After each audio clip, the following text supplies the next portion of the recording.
여러분 안녕하십니까? 대인어김입니다. 오늘자 대기원 15에 보니까 중국인민해방군 장군의 40% 이상이 조사를 받고 있다고 합니다. 사실상 중국인민해방군이 좌로 우로 앞으로 뒤로 움직일 수 없는 그런 상황이 아닌가 이런 생각이 들어요. 그 기사 내용을 짧게 요약을 했습니다. 그 기사 내용부터 한번 보여드리겠습니다.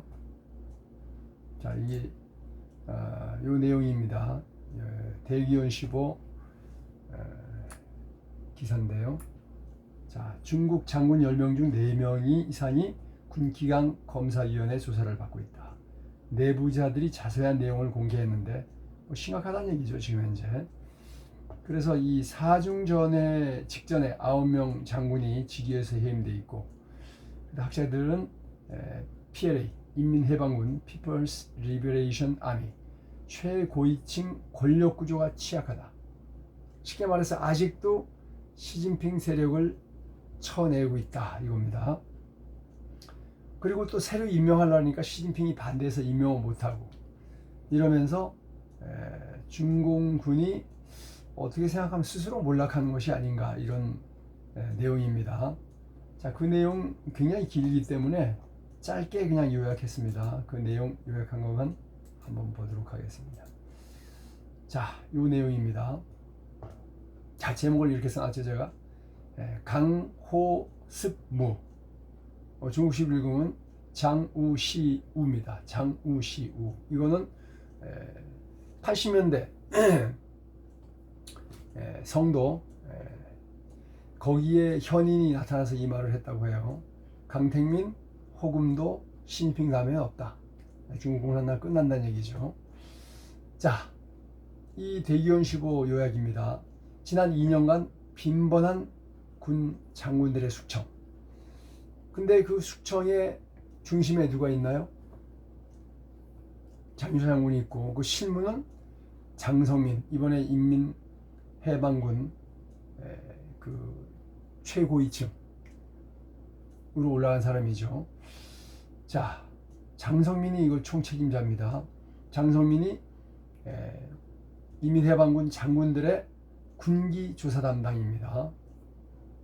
자, 사중전회에 불참한 장성들, 불참하고 싶어서 한 게 아니라 참석할 수 없었다 이거죠. 다 사법 절차 조사를 받고 있다. 그런 장성 외에 다른 장성들도 많은 조사를 진행 중이고요. 이 조사를 통과한다 하더라도 대부분 전출되거나 한직으로 좌천되거나 또는 그냥 조기 은퇴, 퇴직하게 될 것이다. 자, 공개된 자료를 보니까 최근에 해임된 장군 7명 중에는 전 로켓군 사령관이었던 리위차오, 이옥초, 조아링, 주아령, 그 다음에 정래항, 그 다음에 리상푸, 이상복이죠. 그 다음에 묘화, 왕춘영, 그 다음에 원화지, 이런 사람이 있습니다. 핵심 중에 핵심이었던 사람들이죠. 그리고 전국인민대표회의의 군 대표 34명이 19기 공산당 중앙위원회 4차 사중전회에 불참했고 34명이 불참했다 이거예요. 그 중에서 19명이 전인대 상무위원회에 참석하지 않았다. 전체 장군의 56%가 이 회의에 참석하지 못했다.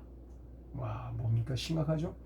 이 중에 9명이 해임된 것으로 확인되었고 2명은 3차 전체회의에 당에서 제명, 5명은 사중전회에서 제명, 2명은 전인대 대위원 지위까지 박탈, 4차 전체회의에서 8명의 장군 아웃, 전인대 상무위원회에서 2명이 불참한 것은 고위급 군 인사가 아직도 진행 중이다 이겁니다.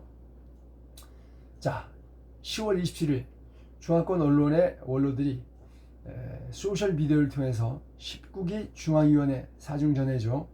참석률이 역대 최저치다. 중국 공산당 창당 이후 최저치를 기록했다. 참석 예정이었던 42명의 군인 중에서 27명이 불참해서 무려 64%가 참여하지 못했다. 엄청난 불참률. 중국 역사를 새로 썼다 이거죠. 군대에 심각한 문제가 있다. 전체 회의에서 중앙위원회 후보위원 14명이 제명, 11명이 대신 민간인 일반 공무원으로 대치됐지만은 군 대표는 임명되지 못했다. 이는 군 인사 임명이 딱 동결되어 있다.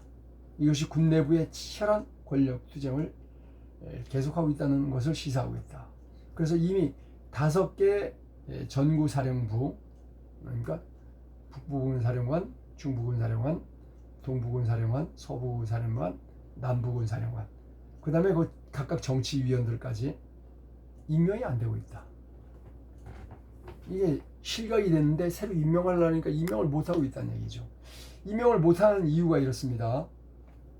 자, 여기 지금 공산당, 인민해방군 간부들입니다. 자, 시진핑이죠. 그 다음에 장유샤, 장성민, 육군 사령관 유전리는 같은 편이에요. 3대 1입니다. 그래서 3대 1이니까 장유샤 장군이 임명을 할 수 있어요. 그 임명을 하면 최종적으로 사인을 시진핑이 해야 돼. 사인을 안 해. 임명을 못 하는 거예요. 그래서 여기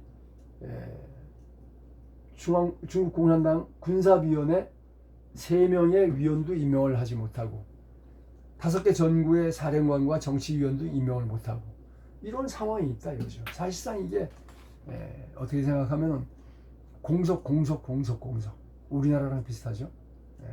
참 이런 상황이 와서 여전히 시진핑은 사인을 안 해주고 장유서 장군은 추천을 하는데 시진핑이 사인을 안 해주고 그 다음에 추천을 할 수가 없죠. 지금 시진핑은 추천을 못해요. 혼자니까 3대 1이니까 장유서 장군이 추천을 하면 시진핑이 사인을 해주지 않고 그러니까 서로 지금 시진핑과 장유서 장군파가 3대 1로 싸우고 있지만 어쨌든 형식상으로 사인을 시진핑이 해야 되는데 안 해주니까 여기도 3명 결혼이고 5대 군구사령관과 정치위원들도 다 결혼 상태가 유지되고 있다. 이런 내용입니다.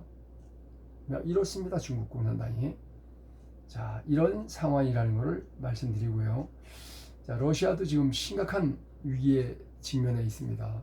우크라이나는 지금 뭐 무지막지하게 그 드론을 만들어 제끼는데 뭐 한 달에 몇만 대씩 만든답니다. 그래서 그냥 우크라이나가 1년에 우리 뭐 3천만 대 만들 거야. 뭐 이런 식으로 선언을 하고 있습니다. 그러면 뭡니까? 하루에 10만 대씩 만든다는 얘기예요? 어마어마하게 만들어 제껴요. 그래서 계속 때려요.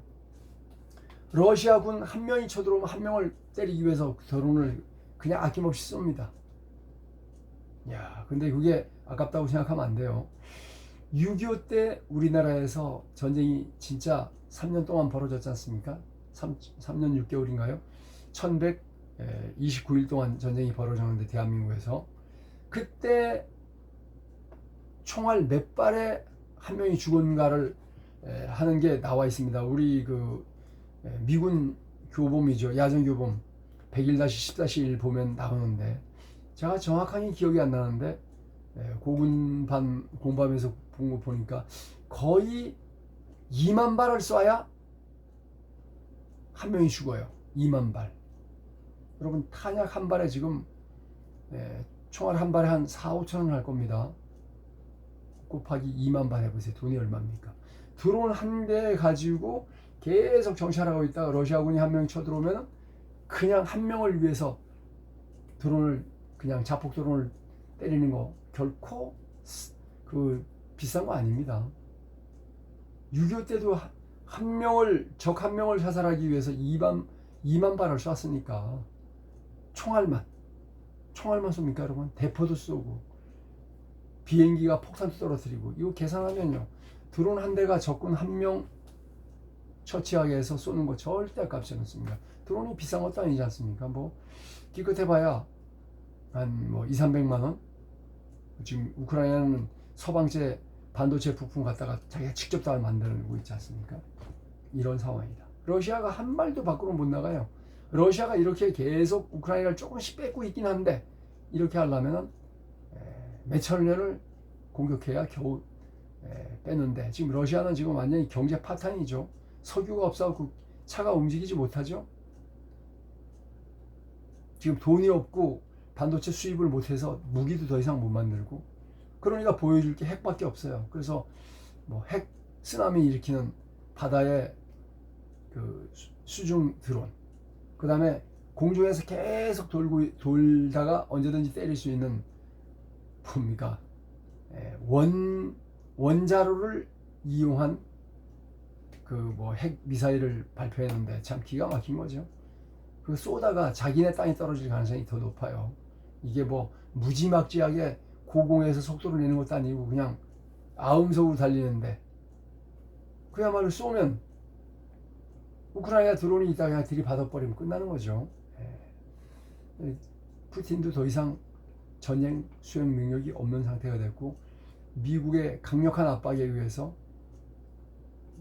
돈줄이 되어졌던 중국도 더 이상 러시아 석유 안 사기로 했고 인도도 더 이상 러시아 석유 안 사기로 했습니다. 그러니까 푸틴도 끝나는 상황이 지금 서서히 오고 있다 이런 생각이 들어요.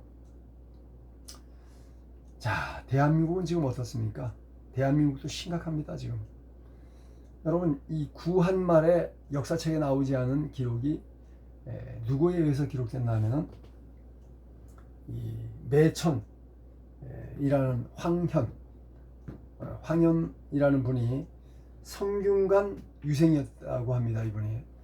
자, 옛날에 조선시대 때 과거 제도를 보면은 향시라 해서 지방에서 일단 첫 번째 시험을 봅니다. 그래서 거기 붙으면 뭡니까? 기본적으로 일단 시험에 붙은 거예요. 그런데 다시 또 서울에 가서 두 번째 시험을 봅니다. 두 번째 시험을 보면 이제 두 번째 시험에 합격하면 과거 시험에 합격하면 뭡니까? 진사가 되죠. 진사. 이제 선비가 된 거예요. 그리고 이제 임금이 임명하면은 그야말로 이제 뭐 향리 정도는 해 먹을 수가 있습니다. 근데 맨 마지막에 세 번째 시험이 있어요. 그게 대과라 그러죠. 대과. 대과 시험에 합격하면 성균관 유생이 돼요. 성균관이 우리나라로만 지금은 뭐 성균관 대학교가 있지 않습니까? 그 당시에 대학이에요. 거기서 공부를 해가지고 이제 인정받으면 이제 고위 관료로 나가는 것이 조선시대 때 그 과거 시험 제도의 그 3단계죠. 향시, 그 다음에 복시, 맨 마지막에 대과. 대과에 합격해야 성균관에 들어가고 성균관에서 수업을 많이 받고 공부가 잘 돼야 그때 이제 고위 관료로 임명되는 그 시스템이었는데 이 사람이 성균관 유생 출신입니다. 그러니까 대과에 합격한 사람이에요. 학자죠, 쉽게 말하면. 근데 이 사람이 조선 말기에 완전히 뭐 엉망이죠. 조선 말에 과거 시험을 뭐 수없이 봅니다. 왜? 자기 편을 뽑아야 되니까. 그리고 실력으로 뽑지 않아요. 뇌물을 바치는 대로 뽑는 거예요. 자, 조선이 초기에는 진짜 그래도 나라 체제가 괜찮았죠. 갈수록 타락을 해가지고 이 조선 말, 즉 구한 말에는 이제 뭐 대한제국이라 이름을 바꿨으니까 구한 말에는 썩을 대로 썩어가지고 자기 편만 뽑았어요. 그것도 돈을 왕창 내는 사람한테. 매관 매직이 일상화되어 있었고요. 그리고 정말 저는 뭐 과감하게 이 고종이라는 자를, 고종 황제라는 자를 매국노라고 봅니다. 철저하게 매국노였어요, 고종은. 그리고 자기 그 부인이었던 누구면 민비랑 야합한 정부가 있어요. 민비가 더 권력을 더 행사했어요, 고종보다. 민비와 고종의 연합정권이었습니다. 그런데 그 연합정권의 뇌물을 누가 받아먹었느냐? 대부분 다 민비가 받아먹었어요. 그야말로 고종보다 더한 자가 매국노가 바로 민비였습니다. 그렇게 해서 나라가 망할 것 같으니까 그야말로 동학난이 일어난 거지 않습니까? 동학난이 일어났는데 그 뇌물을 왕창 줘가지고 이 외국군을 동원해서 진압한 게 누굽니까? 민비가 했어요. 민비가 내가 외국군의 뇌물 줘갖고 내가 외국군을 동원해서 아주 그냥 뭐 폭도라 그러면서 동학군을 다 진멸할 것이다. 뭐 이런 편지가 다 기록으로 남아 있습니다. 야, 그래서 매국노 고종은 민비와의 연합정권이었다. 그 뇌물과 비리는 거의 다 민비가 저질렀다. 뭐 지금도 그야말로 좌파들은 민비를 굉장히 좋게 생각하고 뭐 무슨 뭡니까 황후? 무슨 황후? 저는 절대로 민비를 그 무슨 황후로 부르지 않습니다. 완전히 민비는 진짜 민비예요. 자, 매천야록에 대해서 이분이 이제 이 매천 황현 선생이고 이분이 쓴 기록이 여기 나와 있죠. 전라도 광야에서 태어난 황현 선생은 구한말 4대 시인으로 꼽히며 젊은 시절에 한양에 올라와서 과거를 보고 대과에 합격해서 성균관 유생이 됐다. 과거 제도 부패 완전히 그냥 돈을 내야 합격하는 거예요. 그것도 그 고종이 정치 그 당시에 당파 전쟁이 심했으니까 남인 북인 노론소론 그랬지 않습니까?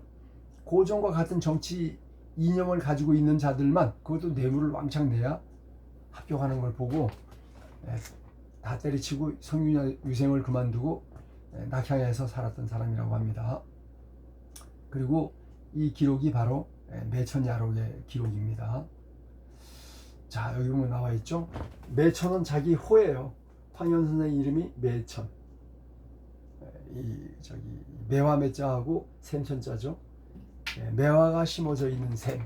매천 자기 후고 야록. 야 뭡니까? 야인으로서 뭐 공무원이 아니라 그냥 야인으로서 기록한 기록이다. 이렇게 해서 매천야록이 돼 있죠. 글씨가 아주 좋은 글씨는 아닌데 깔끔하게 썼어요. 이렇게. 자, 매천야록을 제가 정리했습니다. 짧게. 매천 황현 선생이 기록한 야사다 이렇게 보시면 되겠습니다. 1864년부터 1910년까지 74, 84, 94, 104, 114, 한 4, 50년 동안 기록했네요. 47년 동안 구한말의 역사를 기록한 편년체. 편하게 썼다 이거예요. 야사다.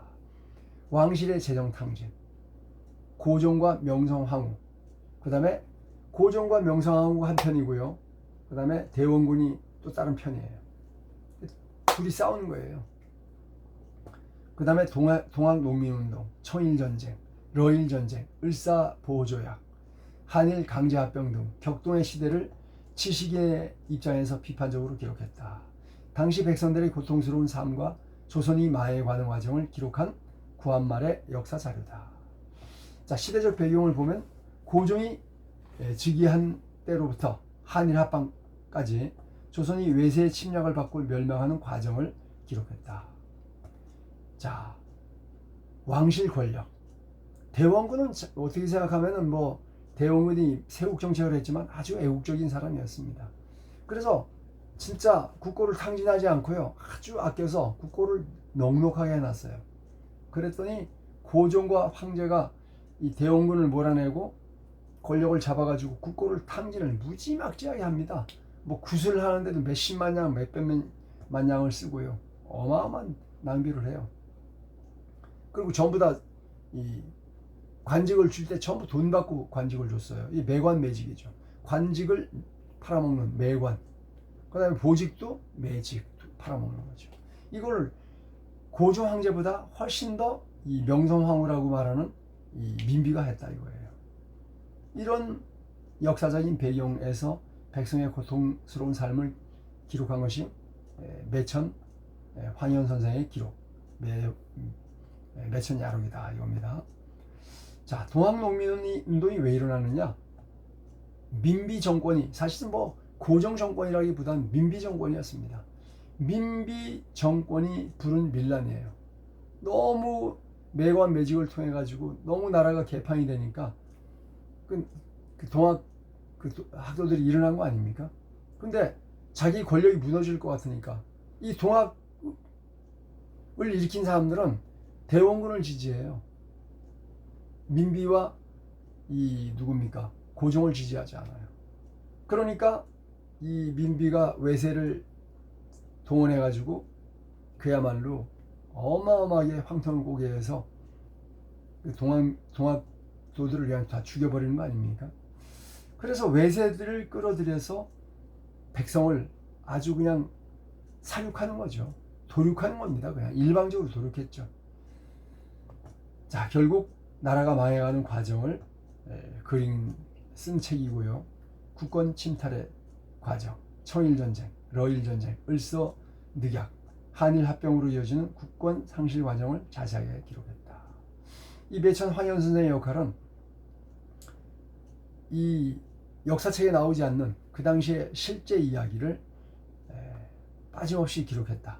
민심과 풍문과 세평과 일화, 당시의 상황, 사회 사정을 생생하게 기록했다. 이런 겁니다. 이게 매천야록이에요. 지금은 똑같습니다. 지금 대한민국의 정상적인 권력이 라고 보십니까? 부정선거에 의한 정과 5범 정권, 정과 23범 정부가 저지르는 행위가 국민들이 도저히 용납할 수 없는 짓거리를 하고 있지 않습니까? 그리고 정상적인 권력 통치가 아니라 이 김현지라는 자에 의한 권력 농단이 이루어지고 있다.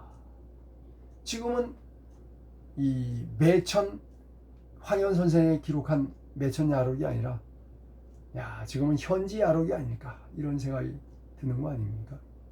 왜? 정상적인 권력 통치가 아니라 김현지라는 이상한 여자, 조선족이고 중국 간첩이라는 그런 의심을 받는 여자가 통치하고 있는 것이 아닌가. 그래서 많은 사람들이 대놓고 아예 그냥 이재명과 김현지 공동정부다 이런 말을 할 정도니까 대한민국이 정상적인 권력 통치가 아니다 이런 얘기를 하고 있습니다. 이런 정권 오래가지 못하죠. 오래가지 못한다 이겁니다. 기가 막힌 겁니다. 김현지 너 누구냐? 이런 일들을 국민들이 가지고 있고요. 젊은 청년들이 옷을 만들어 입었어요. 김현지가 누구예요? 김현지가 누구예요? 김현지 너 누구야? 너 조선족이야? 너 중국 간첩이야? 이런 의심을 국민들이 갖고 있는 거죠. 그러니까 지금 국민들이 들고 일어나는 겁니다. 자, 그래서 지금 국민들이 들고 일어나는데요. 자, 집회가 지금 많이 열립니다. 지금 너무 황당한 거죠. 자, 저기 어저께네 벌써 중앙지법에 그 윤석열 대통령 재판 응원 집회가 어저께 있었고요. 자, 여기가 어저께 여기 평택 K6 평택 미군 기지 거기에서 집회가 있었고요. 자, 그 다음에 오늘입니다. 속초에서도 이재명 독재정권 타도 더불어민주당 해산 집회가 있습니다. 자, 고영주 변호사, 이재춘 전 러시아 대사, 홍수환 전 챔피언, 이혜원 이분은 누군지 모르겠네요. 속초 고송 양양인재 나라사랑 모임 대표 최영호, 이 사람은 많이 알려진 분이죠. 대구 경북 투쟁본부 대투본이라고 하죠. 여기 대표고 연태웅, 이 사람은 청년 입법연구회 대표, 이런 분들이 집회를 합니다. 자, 그리고 자, 여기 보면은 토요일 날, 오늘입니다. 오늘 저녁 7시에, 그죠? 화정역 1번 출구에서 젊은 청년들, 자유민주주의 청년들, 자민청이라고 합니다. 자민청이 차이나리 아웃, 가자 대통령, 짝퉁령 아웃 집회를 합니다. 화정역 1번 출구에서 집회를 오늘 저녁 7시에 한다. 화정역은 어디냐면은 고양시입니다. 자, 그리고 자, 토요 집회죠. 토요 집회 먼저 여기서 먼저 하죠. 어디입니까? 여기 서울역에서 집회를 해요. 서울역 서버가 집회를 오후 4시부터 6시까지 하고, 그죠? 그 다음에 이제 서울역으로 이동해서 젊은 청년들이 여기 명동 서울중앙우체국 앞에로 행진합니다. 서울역에서 이거지 행진해가서 거기서 집회를 해요. 자, 이거 민초결사다. 이거 젊은 청년들입니다. 그 다음에 여기 또 어디예요? 대구에서 중앙로에서도 하네요. 중앙파출소 앞에서도. 여기 또 어디죠? 노량진 앞에 토요 집회네요. 금요 집회네요. 노량진역 앞에서도 젊은 청년들이 국민 계몽 행진을 한다.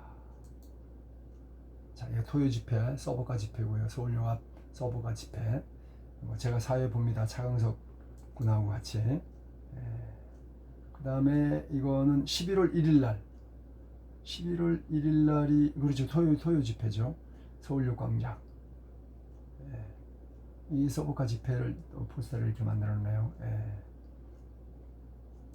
자, 이렇게 진짜 집회를 합니다. 서울역 광장 집회 많이 나와 주십시오.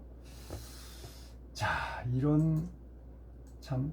그리고 또 이제 여기 이 안양, 수원, 군포, 그 다음에 여기 어디입니까? 여기 구리, 남양주 이런 데서 집회를 젊은 청년들이 계속해요. 이제는 서울에서만 하지 않고 전국으로 다 집회가 퍼지고 있습니다.